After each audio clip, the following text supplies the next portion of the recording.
Sekedar saja dari seorang yang karena kebudayaan diberi nama Muhaimin Faisal. Assalamualaikum warahmatullahi wabarakatuh.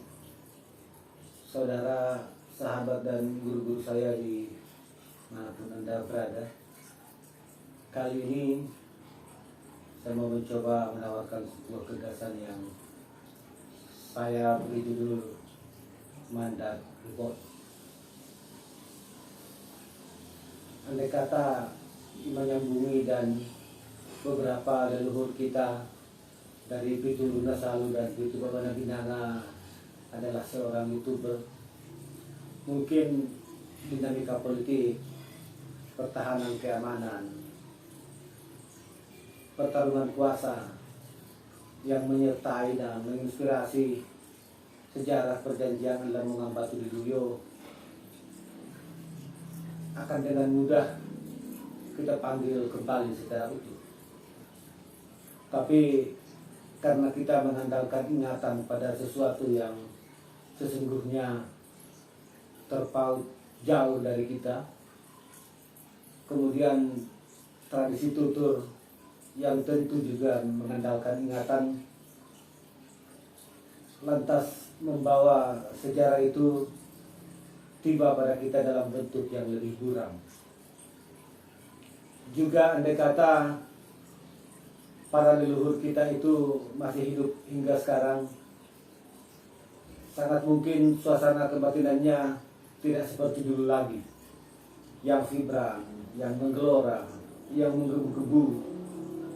Sangat boleh jadi menjadi sesuatu yang bagi para leluhur sendiri mulai dirasa tidak kompatibel dengan zaman. Ibaratnya jika kita mengingat ketika pertama kali kita jatuh cinta waktu masih remaja, kini menjadi seperti sesuatu yang terasa penuh dengan kekonyolan. Dengan penuh kehati-hatian saya mencoba menawarkan perjanjian Lamongan Batu Diluyo sebagai sebuah kenangan. Tentu tanpa bermaksud merendahkan, sebab pengetahuan itu mempersyaratkan kenangan. Ingatan manusia berbeda dengan cara kerja memori di hard disk komputer dalam menyimpan setiap peristiwa. Manusia mengingat masa lalu dengan sikap dasar sebagai makhluk pelupa. Walaupun demikian, lupa bukanlah cacat, melainkan berkah. Banyak orang menganggap bahwa lupa itu adalah sesuatu yang defektif, yang destruktif. Padahal dalam historiografi misalnya, bagi saya lupa itu punya andil pada lahirnya cara pandang baru, tentu saja tanpa bermaksud manipulatif. Jika ingatan kita persis sama dengan komputer yang dapat menghadirkan setiap peristiwa secara utuh, maka kita tidak butuh pembacaan ulang terhadap setiap peristiwa di masa lalu. Tanpa lupa, kita tidak mungkin memaknai masa lalu secara kreatif. Di atas alas pikir yang kokoh tentunya, kita hanya akan start di sana mengulang-ulang dan pada akhirnya kita hanyut dalam glorifikasi sejarah yang berlebihan, yang justru destruktif untuk Mandar masa depan. Mandar butuh perspektif baru, perspektif yang diperoleh dari pengalaman hari ini dan dari realitas-realitas hari ini. Saya baru saja berkumpul dengan para anak muda peserta seleksi Muhibah Budaya untuk kembali menapak tilasi jalur rempah Nusantara bersama KRI Waruji. Anak muda yang keren, yang nyaris terputus dengan sejarah leluhurnya, tapi bagi saya tetap keren. Mereka tidak buta huruf terhadap tata bahasa dunia baru tentang etika lingkungan, mencintai laut dengan cinta tanpa alasan, berkompetisi tanpa harus saling mendedikasikan. Bahkan di WA grup mereka tetap saling menguatkan. tanpa harus saling menegasikan pasca kompetisi. Kontras dengan sebagian besar politisi dan para pejabat layang-layang benang gelasan yang naik ke udara hanya untuk memutuskan layangan yang lain. Setelah melewati rangkaian panjang diskusi dengan para pemerhati seni budaya, baik yang secara geografis melihat Mandar dari dalam ataupun dari luar, atau dari dalam dan luar istana, dari gunung, dari pantai, bahkan dari laut. Akumulasi dari semua itu berujung diskusi hangat dengan para anak muda yang keren tadi. Sebagian ada di sini, sebagian dengan online di Jogja, di Jawa Barat, di Jakarta. Anak-anak kita yang sedang menempuh pendidikan di sana, sekali lagi mereka yang nyaris terputus dengan masa lalu, kemudian memanti hasrat untuk merawat asa akan embrio Mandar Reborn. Bahkan lebih dari itu, adakah hasrat dalam pikiran, hati, dan perhatian kita untuk mencapai sesuatu di seberang Mandar lewat proses kesadaran yang paripurna menyeruak melampaui bahasa. Terlalu lama kita tertahan oleh lamungan batu di Luyo.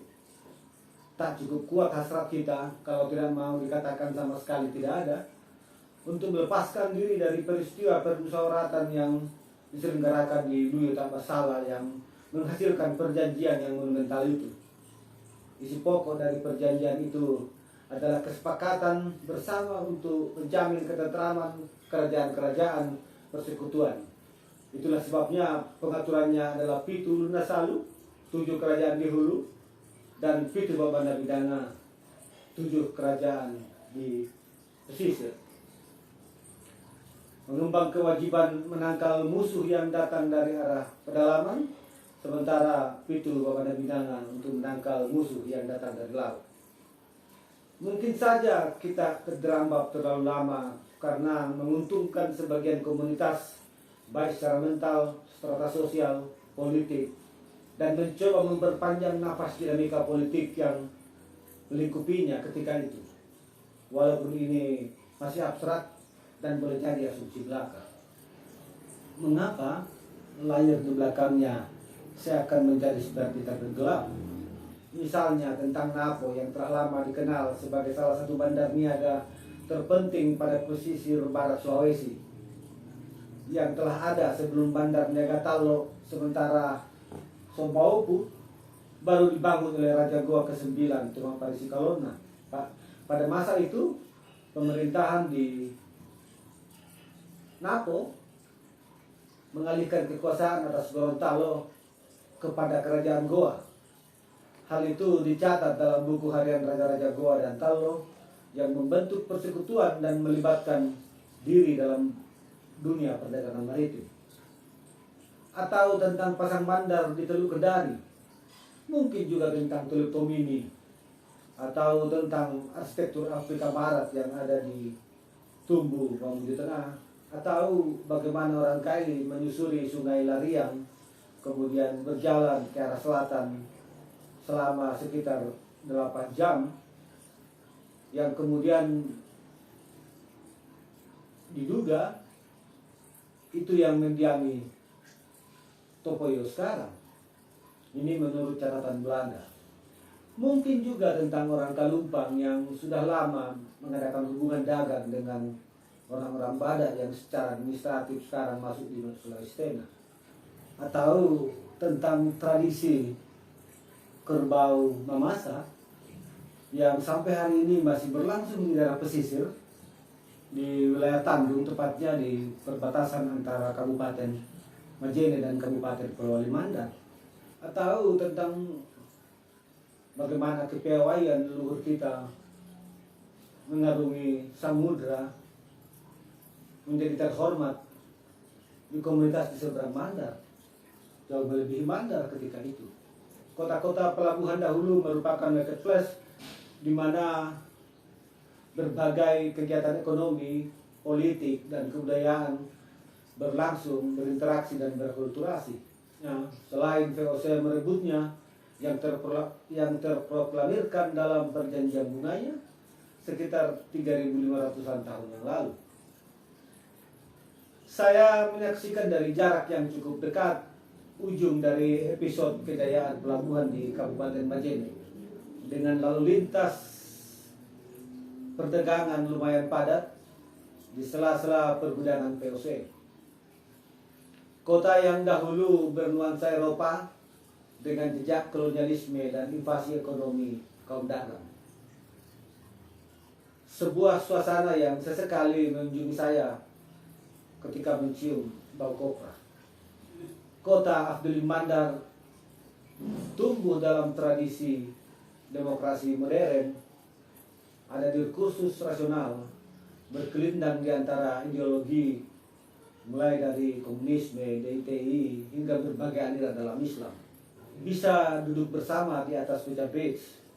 Jadi terdapat diskursus politik rasional yang bisa kawin-mawin dengan federalisme, karena warganya hingga sekarang ini masih menaruh hormat pada garis turunan bangsawan. Anak muda Majene dahulu menyanyikan lagu Spanyol bukanlah sesuatu yang luar biasa. Sejak kecil saya sering mendengar orang-orang menyanyikan Kesara atau lagu-lagu Stevie Wonder bergantian dengan sayang-sayang. Itu hal yang lumrah saja dalam dinamika warga Majene ketika itu. Maka anak muda Majene kekinian yang bikin grup musik cadas bernama Impossible yang sudah menjejal banyak panggung rock di tanah air tentu tidaklah historis.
Anda tentu boleh saja tidak setuju, tapi itulah bacaan saya.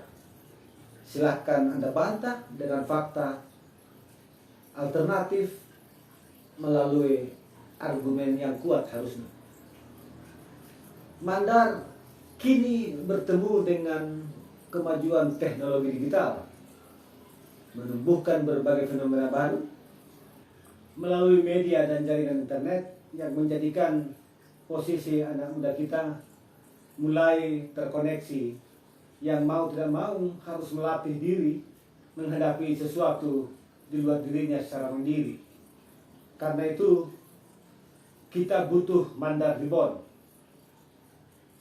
Sekali lagi Mandar Reborn. Silahkan curahkan gagasan dan kritik Anda di kolom komentar, sebab dari dinamika semacam itu akan menjadi katalis bagi Mandar Reborn. Demikian saudara sahabat dan guru-guru saya. Terima kasih, sampai jumpa di ruang dan waktu yang lain, tentu dengan tema-tema yang berbeda. Assalamualaikum warahmatullahi wabarakatuh.